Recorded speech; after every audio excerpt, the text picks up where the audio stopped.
Assalamualaikum warahmatullahi wabarakatuh. Bismillahirrahmanirrahim. Alhamdulillahirabbil alamin wal aqibatu lil muttaqin wala udwana illa 'alal zalimin. Wassalatu wassalamu ala asrafil anbiya'i wal mursalin wa ala alihi wa sahbihi ajma'in. Amma ba'd. Alhamdulillah, syukur Allah Ta'ala izin lagi pertemuan kita malam ni untuk kongsian sedikit ilmu tajwid. Kita sambung terus daripada minggu lepas, dan malam ni kita masih lagi di dalam hukum nun sakinah dan tanwin. Tapi malam ni kita tengok sikit pada hukum ikhfa majazi. Ikhfa majazi. Bagaimana keadaan ikhfa majazi ni dalam hukum nun sakinah dan tanwin Baik, insyaAllah mudah-mudahan Allah Ta'ala dah bagi jaminan Al-Quran ni tidak akan silap kerana Allah Ta'ala yang menjaganya.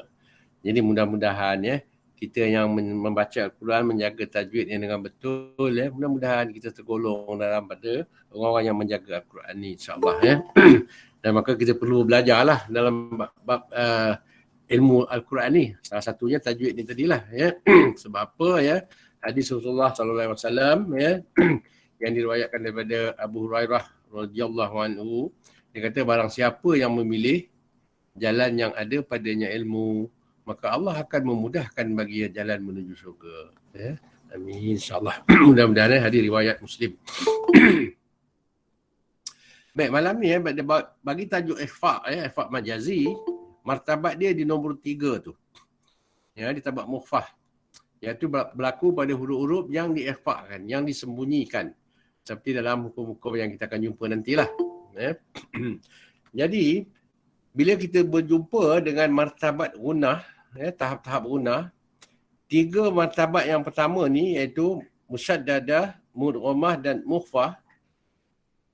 Dia letakkan di bawah martabat yang sempurna. Bermaksud, dengung dia mesti cukup 2 harakat. Sempurna 2 harakat. Sama ada dalam hukum musyaddadah ke mudghamah ataupun mukhfah yang kita nak sentuh malam ni. Jadi minggu lepas pun kita dah sentuh pada ikhfa hakiki. Jadi itu termasuk dalam martabat yang ketiga ni lah. Mesti didengungkan sebanyak 2 harakat. Itu satu kemestian. Baik, dalam hukum nun sakinah dan tanwin ni kita wajib tahulah tentang mahrak nun, hujung lidah, hujung langit. Kemudian mahrak gunahnya di hidung. Dan sifat gunah yang paling kuat pada nun ni adalah yang wajib kita raikan dalam bacaan. Sama ada dia 1 harakat ke dia ataupun 2 harakat. Jadi gunah ni mesti jelas dalam bacaan kita. Sama ada 1 harakat ataupun 2 harakat.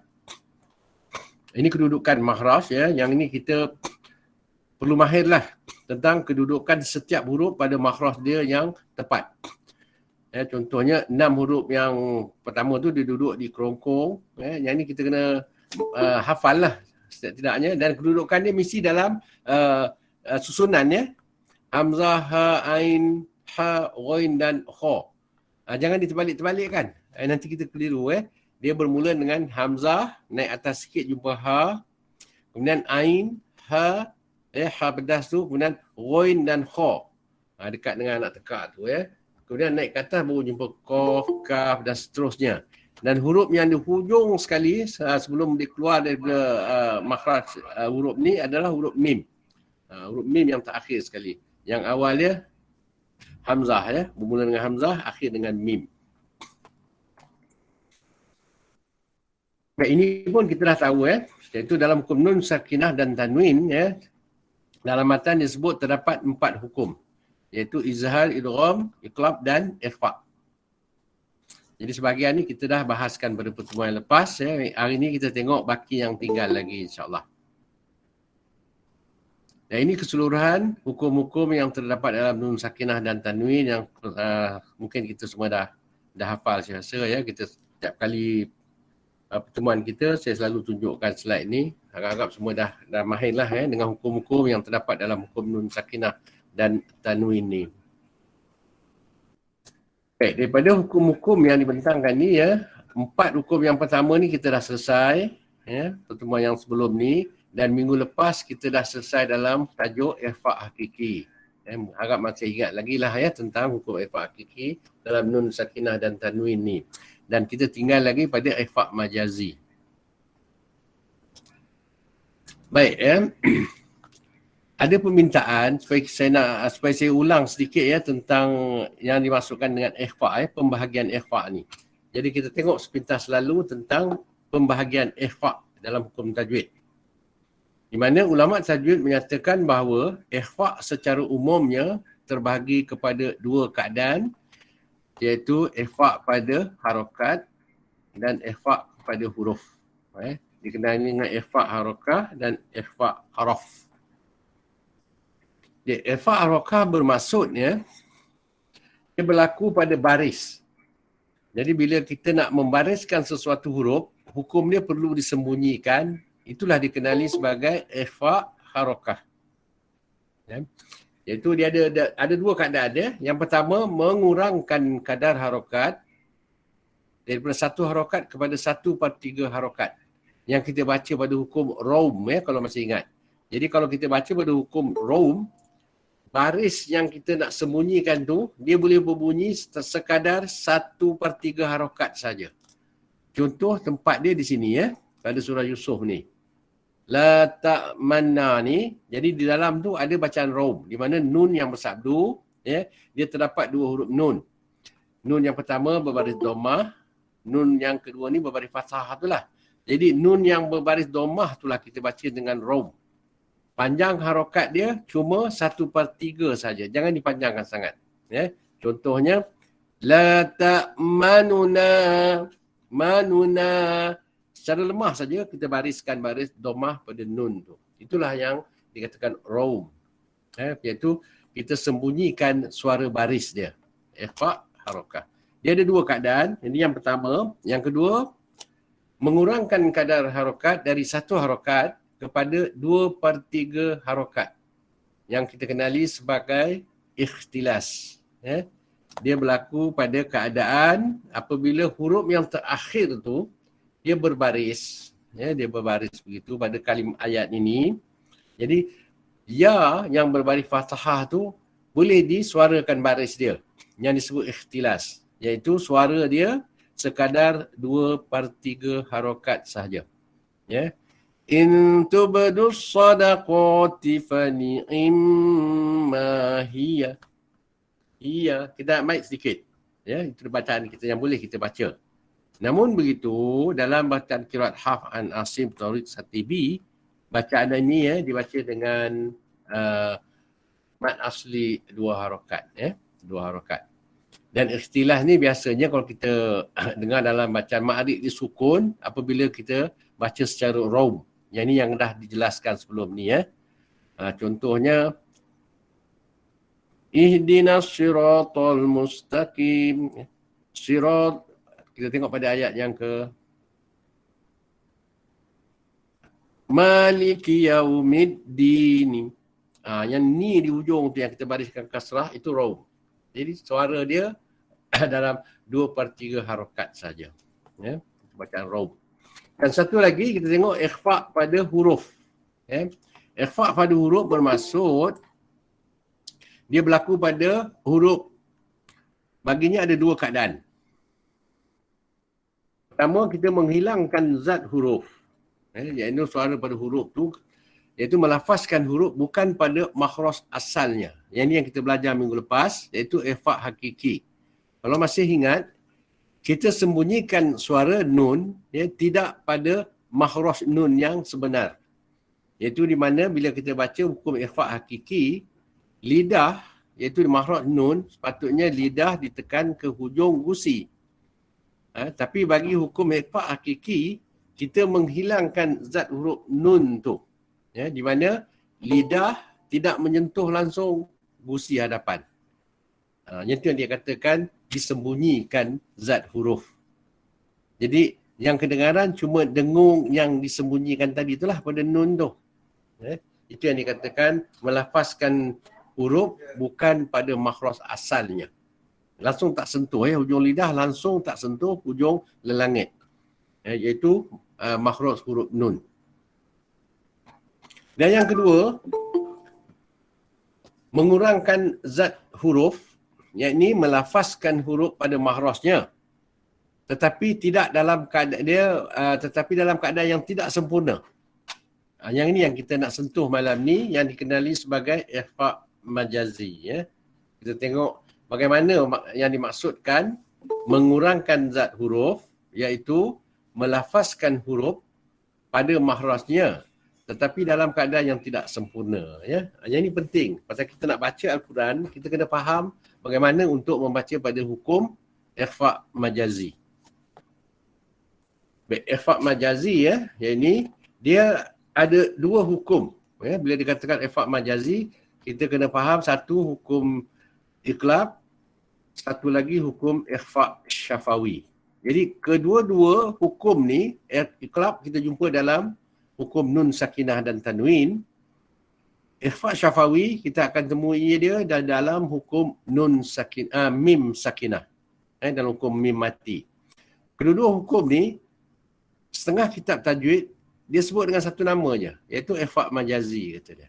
Jadi maknanya kalau dia kata ikhfa' majazi tu, dia merujuk pada salah satu hukum ni lah. Sama ada iqlab ataupun ikhfa' syafawi. Di mana mengurangkan zat huruf, yakni melafazkan huruf pada makhrajnya, tetapi dalam keadaan yang tidak sempurna. Bagi hukum ikhfa' syafawi dan iqlab ni. Baik, kita tengok bagaimana berlakunya hukum ini. Iaitu kita tengok yang pertama pada hukum iqlab dulu. Hukum iqlab dalam matan disebut wal qalbu indal ba bi ghunnatin. Dan qalb ataupun iqlab tukar nun sakinah atau tanwin kepada mim apabila bertemu ba serta dengung, serta gunah. Jadi gunah ni cukup penting. Dalam matan biasanya kalau hukum tu ada gunah, dia mesti tulis dalam matan tu berserta gunah, ataupun dengan gunah dua harakat. Ini bermaksud gunah tu jangan tinggal bila hukum tu memerlukan dengung. Jadi iqlab dia kata apabila nun sakinah atau tanwin tadi bertemu ditukarkan kepada suara mim. Maksud dia bila nun sakinah atau tanwin bertemu dengan ba, jadi suara nun tu ditukarkan kepada mim. Mim inilah yang perlu disembunyikan zat huruf dia pada makhraj yang tidak sempurna tadi. Baik, kita tengok seterusnya. Apabila nun sakinah atau tanwin bertemu dengan ba, itulah iqlab. Dari segi bahasa, iqlab ni bermaksud tukar. Betul lah tadi ditukarkan suara nun sakinah tadi ataupun tanwin tadi, suara tanwin tu tadi kepada mim. Dari segi istilah tajwid, menukarkan sebutan nun sakinah atau tanwin kepada mim dengan menjaga ikhfa' dan dengung sekadar dua harakat. Menjaga ikhfa' ni penting. Nanti saya akan tunjukkan apa yang dimaksudkan menjaga ikhfa'. Supaya kita dapat membaca hukum iqlab ni dengan sempurna. Dan yang penting dengung dia tu mesti dua harakat. Itu yang dikenali sebagai ikhfa' majazi. Jadi bila nun sakinah atau tanwin bertemu dengan ba, itulah hukum iqlab. Kita tengok contoh-contoh pada ayat-ayat dia. Iaitu apabila nun yang berbaris sukun bertemu dengan ba. Contoh pada potongan surah Al-Isra ayat 90 ni, kita tengok minal ardi yanbu'an tu. Jadi hukum iqlab dia berlaku di sini apabila nun sukun, nun yang tidak berbaris bertemu dengan ba.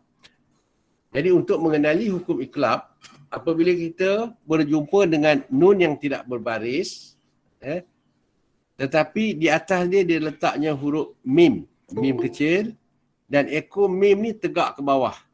Keadaan huruf mim ada penggunaan dia pada waqaf juga, iaitu waqaf lazim.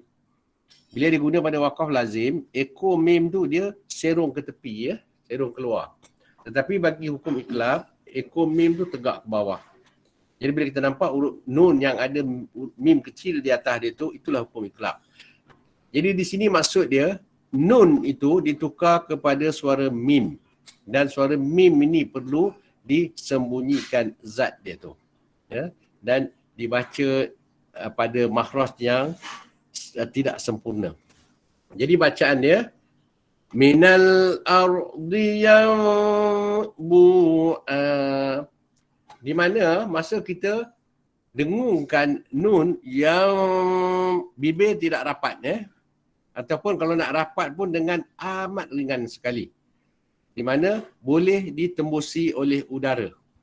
Itu kaedah dia. Ya. Itu yang dikatakan dia letak pada makhraj mim betul, tetapi tidak sempurna. Kalau kita rapatkan dia, itu dah sempurna ya. Pasal mim, untuk mendapatkan suara mim, makhraj dia perlu kedua bibir dirapatkan. Kan? Jadi bagi hukum iqlab, mim yang kita sembunyikan tu jangan dirapatkan bibir. Ya. Dan di sini perlu diingat, jangan terpengaruh dengan huruf ba selepas nun tu tadi. Maksud dia bacaan kita begini. Minal ardi yanbu'a terus masuk ke ba. Tidak tidak boleh begitu. Kita mesti baca dengan suara mim yang disembunyikan. Kaedah dia, bibir jangan rapat.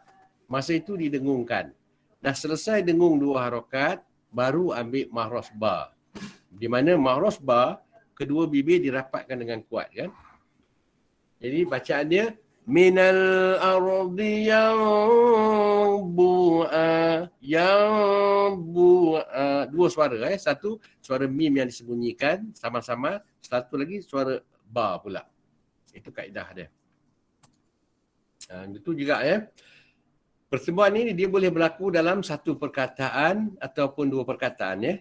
Jadi contoh di sini kita ambil pertemuan nun sukun bertemu dengan ba dalam satu perkataan ya. Pada ayat qala ya adamu anbihum bi asma'ihim. Ya, di mana berlaku di sini ya. Jadi kita nampak huruf nun yang tidak berbaris, tetapi dia letakkan huruf mim kecil yang ekor dia tegak bawah. Itu hukum iqlab lah. Pastinya selepas nun tu huruf ba. Jadi di sini disembunyikan suara mim ya, yang berasal daripada suara nun tadi. Apabila nun ditukar kepada mim, dan suara mim inilah yang kita baca. Dan masa bacaan kita tu, pastikan tidak ada terpengaruh dengan huruf ba selepas dia tu. Selesaikan dulu mim yang disembunyikan dalam keadaan bibir tidak dirapatkan. Dengung dulu 2 harakat baru dibariskan ba. Ya, contoh qala ya adamu anbihum bi asma'ihim. Ya. Itu contoh dia pertemuan di dalam satu kalimah. Ya. Juga berlaku pertemuan ini di dalam 2 kalimah, ya. Di mana bila kita nampak nun yang tidak berbaris, di atas dia ada mim kecil, ya. Dan dia bertemu dengan ba di situ ya. Jadi selesaikan suara mim tu dulu, disembunyikan mim beserta dengung 2 harakat di mana bibir tidak dirapatkan. Selesai dengung 2 harakat baru pergi ke makhraj ba. Makhraj ba 2 bibir dirapatkan dengan kuat. Itu kaedah dia ya. Jadi nampak perbezaan di situ. Yang salahnya kita baca mim ba'di mitsaqi. Ya, dirapatkan bibir terus. Mim ba'di mitsaqi. Bacaan itu salah pada hukum iqlab ya. Mesti disembunyikan dulu suara mim tu. Jangan terus masuk ke ba. Ya. Mim ba'di mitsaqi. Mim ba dua suara di situ ya. Suara mim yang disembunyikan, selepas tu baru pergi ke maraf huruf ba.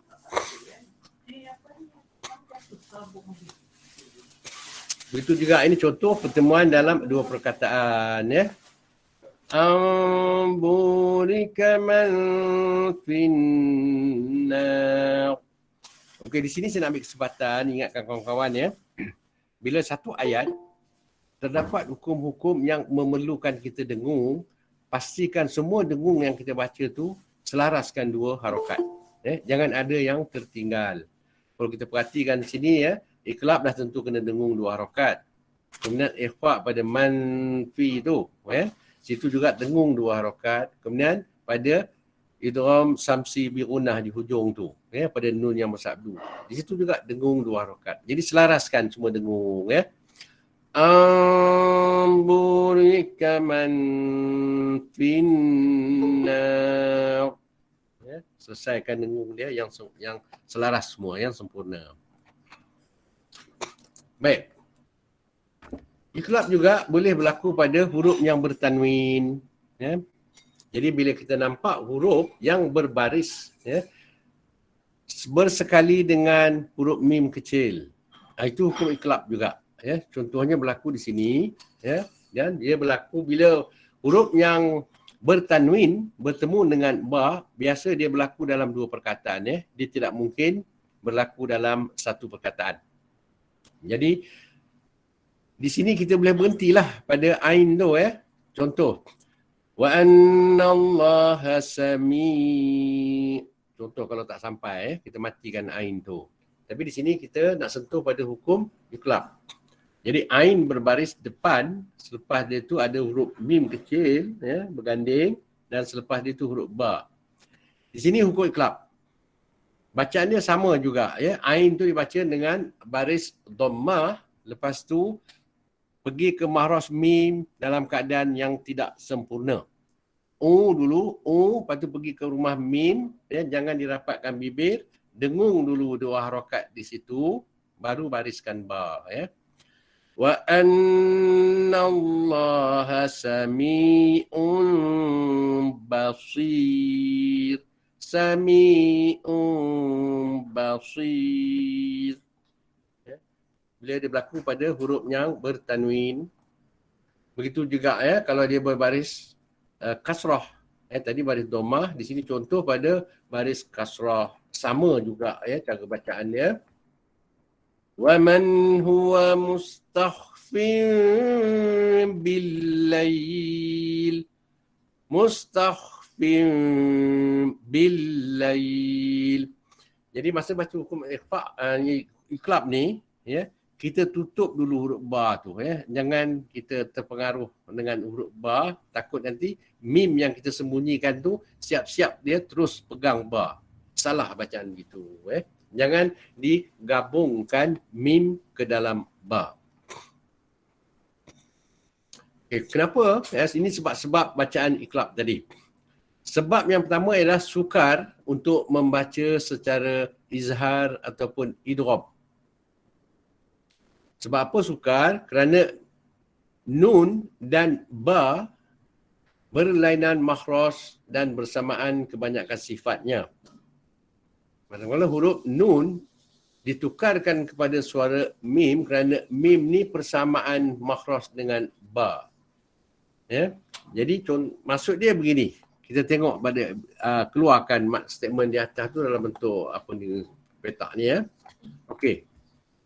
Dia kata nun dia berlainan makhraj dengan ba, di mana nun rumah dia hujung lidah dan hujung gusi depan. Dan sifat-sifat nun itulah yang ada, jahar, tawassul, istifal, infitah, ijla' dan gunah. Kita tengok pula makhraj ba, dia 2 bibir dirapatkan. Jadi makhraj mereka tidak sama. Dan sifat-sifat ba dan sifat-sifat mim dia bersamaan pada kebanyakan saja, bukan semua, Kalau misal kata makhraj berlainan, sifatnya sama semua, boleh digabungkan seperti mana nun dengan mim, Tetapi bagi nun berjumpa dengan ba, dia tak boleh digabungkan. Dan nak baca dengan izhar juga agak sukar. Sebab apa? Bila dibaca dengan izhar, dia akan berlaku seolah-olah bacaan sabtah di situ. Jadi tak bolehlah bacaan di situ kan. Nak dibaca terus, digabungkan tak boleh. Itu yang saya katakan tadi. Selesaikan suara mim yang disembunyikan beserta dengung 2 harakat. Lepas tu baru kita ambil huruf ba. Jangan digabungkan. Sebab apa? Memang syarat gabung nun ke dalam ba memang tak boleh. Sebab apa syarat gabung kita dah belajar sebelum ni. Dia pertama syarat yang wajib mestilah soghir. Yang bermaksud huruf pertama sukun, huruf keduanya berbaris. Memang adalah di situ. Tetapi mesti campur satu lagi. Sama ada dalam keadaan tamasul, takorub ataupun tajanus. Tamasul makna dua huruf yang sama, ya. Tapi di sini tidak. Nun dengan ba dah tentulah berlainan. Kalau takorub, kedua-dua huruf ni mesti berada pada makhraj yang berhampiran. Di sini kita tengok makhraj dia dah berjauhan langsung, ya. Ujung lidah dengan dua bibir. Jadi tak boleh dikatakan takorub pada makhraj. Tajanus pula, dia mesti, ya, ada dalam dua keadaan. Sama ada sama pada makhraj, berlainan sifat, ataupun sama pada sifat, berlainan pada makhraj. Sedangkan nun dan ba ni satu pun tak ada di situ. Jadi sepatutnya berjauhanlah kedudukan nun dengan ba ni. Dan dia kalau ikut hukum asal dia kena dibaca dengan izhar. Tapi kalau baca dengan izhar bagi Arab, bacaan Arab, lidah orang Arab, dia agak sukar. Untuk dibaca dengan izhar, dia akan menjadi hukum saktah di situ. Jadi cara yang paling mudah, ditukarkan nun kepada suara mim, dengungkan dulu dua harakat, kemudian baru dibariskan ba. Kenapa berlaku begitu? Nun sukun ataupun tanwin tadi bertemu dengan ba perlu ditukarkan kepada mim sebab dia yang ni, ya. Kalau tengok pada nun dan ba tadi, pada makhraj dia pun tak sama, ya, pada sifat dia pun tak sama. Jadi dia ditukarkan pada suara mim atas sebab ni. Kita perhatikan huruf mim, ya. Mim makhraj dia juga di dua bibir. Dan sifat-sifat mim dengan ba, ya, semua dia bersamaan pada kebanyakannya sahaja, ya, tak semua, tak seperti mana sifat nun dan mim tadi semua sama. Walaupun makhraj nun dan mim berbeza, tapi sifat dia sama. Ini yang disebut sebagai tajanus tadi. Jadi bila nun sukun berjumpa mim boleh digabungkan. Tetapi nun sukun jumpa ba tak boleh, ya. Sebab keadaan yang di atas tu tadi itulah. Jadi nun tu ditukar kepada mim atas alasan mim serumah dengan ba. Jadi cara yang mudah untuk dibaca, tukarkan suara nun kepada mim dengan samar-samar dengung dia tu. Pada mim tu tidak disempurnakan pada makhraj, iaitu disembunyikan zat huruf. Dia dibaca pada makhraj dia tetapi tidak dalam keadaan yang sempurna. Itu maksud dia tadi, ya. Jadi inilah sebab dia, ya. Kalau bersamaan pada makhraj, berlainan pada sifat, atau bersamaan pada sifat, berlainan pada makhraj disebut tajanus. Itu sebab nun jumpa mim boleh digabungkan, ya. Jadi kenapa mim main peranan apabila nun berjumpa dengan ba ni tadi? Sebab mim dan ba serumah, ya, makhraj yang sama, yang disebut tajanus pada makhraj. Inilah kedudukannya pada makhraj huruf. Yang ni kita kena mahirlah, ya, di mana kedudukan setiap huruf-huruf hijaiyah tadi. Sebab apa? Dalam bacaan, kalau kita tak pasti huruf tu duduk di mana, ya, bacaan kita tu belum tentu sempurna. Ya, sebab apa? Huruf tu mesti keluar pada makhraj dia yang tepat dan dibantu oleh sifat huruf tu. Yang ini yang kita nak semak selalu, ya, dalam masa kita bertalaki, kan. Baik, seterusnya kita tengok, ya, hukum iqlab ni juga dia berlaku di hujung ayat, ya. Biasanya bila kita tengok di hujung ayat, huruf yang terakhir itu berbaris disertai sama oleh mim kecil ni tadi. Bermakna di sana adalah hukum iqlab di situ, ya. Tetapi bila diwakafkan di hujung ayat, maka matikan huruf yang berbaris tu. Contoh di sini, narun hamiyah. Ya. Iqlabnya berlaku semasa sekiranya kita berhajat untuk menyambung, ya, di akhir surah Al-Qari'ah dengan surah At-Takasur, surah berikutnya tu. Ya, jadi bacaan dia perlu ada hukum iqlab untuk disambungkan. Ya, contoh, narun hamiyatun bismillahirrahmanirrahim alhaakumut takatsur. Mesti baca begitulah, habiskan ayat yang pertama surah Takasur tu. Jangan kita baca narun hamiyatun bismillahirrahmanirrahim. Sadaqallahul azim. Kita habis baca je. Tak boleh itu salah lah bacaan. Biasanya ini kita gunakan hukum iqlab ni untuk menyambungkan akhir surah dengan surah berikutnya dalam majlis tadarus kan. Dalam tadarus kita biasa gunakan kaedah ini. Boleh tak ada masalah. Baik. Ini contoh lagi apabila dia berbaris kasrah. Sama juga bila kita waqafkan di akhir surah Al-Fil, matikan lam tu. Faja'alahum ka'asfim ma'kul. Tapi bila kita berhajat untuk wasalkan akhir surah Al-Fil dengan awal surah Quraisy, maka sambung terus, maka di sana terdapat hukum iqlab. Raikan hukum iqlab dulu Contoh, waja'alahum ka'asfim ma'kulin bismillahirrahmanirrahim li'ilafi Quraisy. Dan teruskan bacaan. Kalau masa tadarus bulan puasa ni, kalau nak baca begitu pun boleh. Tak ada masalah. Itu bagi tanwin di hujung ayat yang berbaris kasrah. Yang pertama tadi, kita tunjuk tanwin yang berbaris domah di hujung ayat. Bagaimana pula kalau tanwin berbaris atas. Fathatan di hujung ayat. Di sini kalau kita waqafkan dia, kita kena waqafkan dengan hukum mad iwad. Tak boleh dimatikan huruf terakhir tu. Contoh, innahu kana tawwaba. Habis macam tu. Jangan dibaca innahu kana tawwaban atau bam. Tak mau. Matikan dengan mad iwad. Tetapi kalau kita nak wasalkan bacaan, maka baca dengan hukum iqlab juga.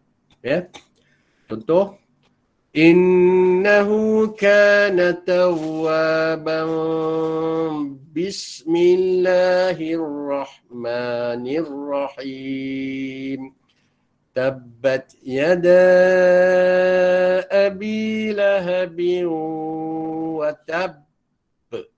Kita sambungkan terus boleh. Juga dia boleh berlaku hukum iqlab ni di tengah-tengah ayat. Ada juga pada tanwin yang berbaris atas. Okey, di sini bila kita nak berhenti, samalah tadi di hujung ayat tadi tu. Kita berhenti dengan mad iwad. Contoh di sini pada As-Sajdah ni ayat 17 ni. Min qurrati a'yun jazaa'a. Jazaa'a boleh. Kalau disambungkan, dibaca dengan hukum iqlab. Pada jazaa'an bima di situ min qurrati a'yunin jazaa'an bima kanu ya'malun. Kalau berhenti jazaa'a di tengah-tengah ayat. Baik, contohnya kita tengok di sini kalau ada kemuskilan semasa kita bertalaki nanti bolehlah kita kongsi kalau ada kemuskilan Kalau selama hari ni masa kita talaki kita nak tanya tak tahu apa nak tanya kan. Jadi sekarang sekurang-kurangnya bila kita dah bentangkan hukum-hukum tajwid, mungkin akan timbul permasalahan dalam bacaan. Jadi jangan seganlah masa talaki nanti kita kongsi nanti masalah tu. Ataupun kalau jumpa hukum-hukum yang kita baca bersendirian, seperti mana yang dibuat oleh sebahagian daripada sahabat-sahabat, mereka hantar gambar ayat tu pada saya. InsyaAllah lah kalau saya boleh bantu, saya bantu tentang untuk mendapatkan bacaan yang sempurna. Wallahualam. Baik.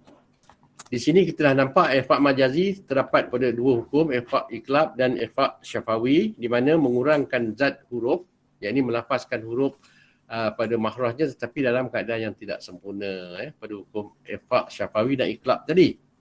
Kita tengok satu lagi ikhfa' majazi berlaku pada ikhfa' syafawi.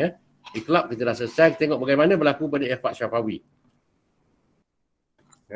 Dalam hukum ikhfa' syafawi ni dia berlaku di dalam hukum nun sakinah Dalam matan Imam Sulaiman Al-Jamzuri dia kata qala awwalu walul ikhfa'i indal ba wasamhi safwi lil qura'ib. Maka yang pertamanya ikhfa' iaitu mim sakinah di sisi ba dan dinamakan ikhfa' syafawi oleh semua imam qura'. Dinamakan ikhfa' syafawi. Bermaksud bila mim sakinah dia bertemu dengan ba. Jadi sama macam iqlab tadi Nun ditukar kepada mim yang sukun, dia berjumpa dengan ba. Jadi bacaan dia sama. Sebab bagaimana kita baca hukum iqlab, begitu juga kita baca pada hukum ikhfa' syafawi.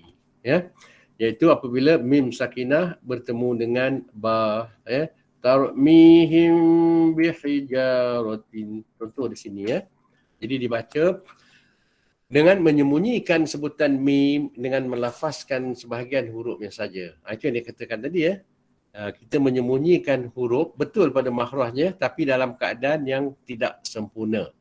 Cara dia macam mana? Kedua-dua bibir tidak dirapatkan. Sama juga macam kita baca hukum iqlab tadi. Kenapa berlaku begitu? Dia fakkan pada mim dan ba ni agak mudah pasal kita dah nampak mereka ni tajanus ataupun sejenis pada makhraj. Mim duduk di bibir, ba juga duduk di bibir. Walaupun sifat-sifat mereka bersamaan pada sebahagiannya sahaja. Tapi kerana sejenis pada makhraj, jadi untuk digabungkan tak cukup syarat. Jadi cara yang paling mudah disembunyikan saja mim tu dengan dengung 2 harakat baru dibariskan ba. Dinamakan ikhfa' kerana suara mim sakinah disembunyikan dan syafawi kerana kedua-dua huruf itu keluar dari 2 bibir. Dua bibir. Syafawi ni maksud 2 bibir. Jadi bila kita talaki nanti, bila ditanya soalan-soalan yang berkaitan dengan hukum mim jangan lupa tentang perkataan syafawi.